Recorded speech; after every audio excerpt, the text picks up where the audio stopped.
Alright, so Battle of the Bands. Tawa interview, take one. A, B, C, D, E, F, G. Oh my goodness, what are we selling away now? Basically your soul. Oh, nice. Damn it. Perfect. All right. H, I, J, K, L, M, N, O, P. Got your head scratching like your boy had life. Thinking how he spent me when it felt so nice.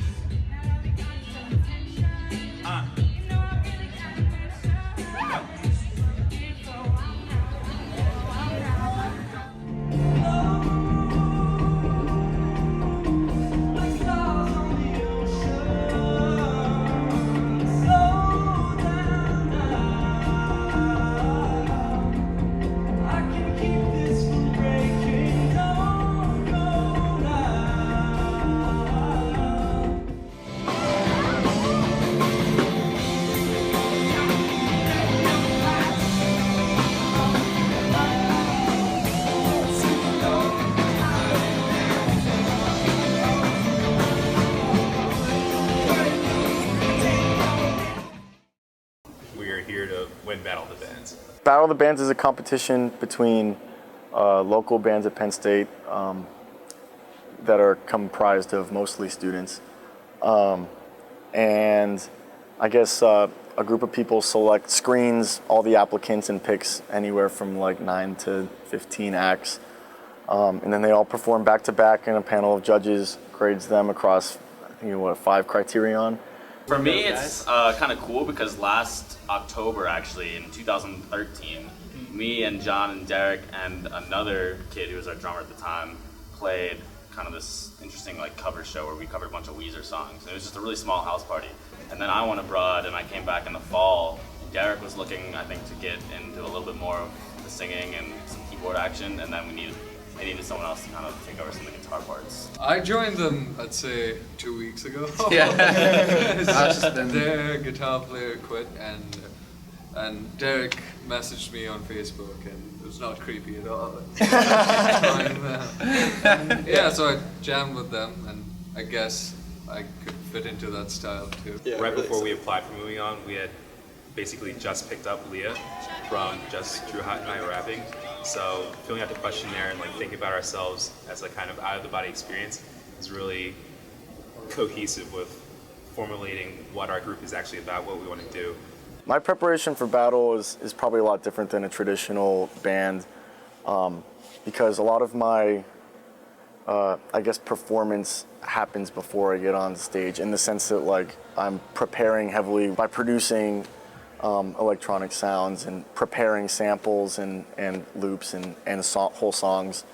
We decided we were going to apply as soon as it came out, and like applications didn't come out until we were like waiting on it. Like we were emailing people about it, and like we were super excited. We try and incorporate as many live elements as possible. There is a DJing controllerism element, and I am loading like a lot of loops, a lot of one-hit samples that I'm generating at home, a lot of synthesizers that I'll pack with me to play on electric instruments. This is our second year in Battle of the Bands. This year we felt a lot more prepared, especially like material-wise. Last year we were kind of scrambling to write songs for it because we had assembled just a month before. Well, while we're waiting, we just want to see the other acts. We're not really, I think we're as ready as we can be. There's nothing running through our heads that is going to help us at all. So we're just here to like have fun. I definitely don't get nervous at all. My mom put me in ballet classes when I was like 3, so I can't even remember my first time on stage because like little kid recitals. But I've been doing like recitals and stuff on the saxophone as well, and like playing with bands for a long time. So before I perform, I just get like massive adrenaline, like super excited, just want to go. We've been practicing every single day in the White Building 2 hours, in a random hallway. Yeah, hallway. I just brought like my little JBL speaker. Yeah. And we just we went through. Yeah, like we were looking for like studio like that were open like down low, but like With the boxed. mirrors. Yeah, we were getting like kicked out and bounced out of rooms, so we're like, okay, we'll just do it in the hallway. So we just do it in the hallway. I have a long background in jazz, and I have a lot of classical training, and a lot of theory background. So working with other artists it's super helpful. Especially with people like Zach, who are also theory nuts. Definitely a music first emphasis. We usually the crowd response is pretty good, but we're definitely aiming primarily to create like a really musically involved and intricate and interesting set. We do take the crowd into consideration. For example, I mean, a lot of the audience at Battle of the Bands is not into electronic music, so we definitely went out of our way to try and build a set that starts very minimally and draws people into the electronics without just hitting them full bore right off the bat. Thank you guys for coming out. Let's make this last show one to remember. To get Passion Pete to tweet at us. Yeah. I'd be like, That's yo, mine. we're starting a tour to support our new album. We need some openers, like, want to come along? I'd be like, you know, I guess. Passion Pete. This in itself is gonna be super awesome. Like, I can't imagine what Movin' is gonna be like. That'd be so much cooler. Like, Movin' on last year, I went, it was so much fun. Just like to perform for people is like what I want to do. So like, that's just an awesome opportunity.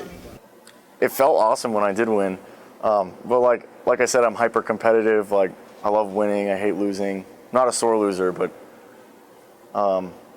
yeah, winning is a lot of fun. I definitely want to win again because I feel my first win was a little bit of a shock and awe factor. And the winner is... Who is it? Who is it? Mute Cities. My heart is dead. Pretty great. I can feel no more. Battle of the Bands and winning it would really just be a small step in a series of steps that we're very prepared to take. We're hoping to be really big by then. So I do definitely have to defend myself a little bit at Battle of the Bands and like show people, you know, I'm a composer and songwriter and musician first, and dance music is a really fun medium to do that in.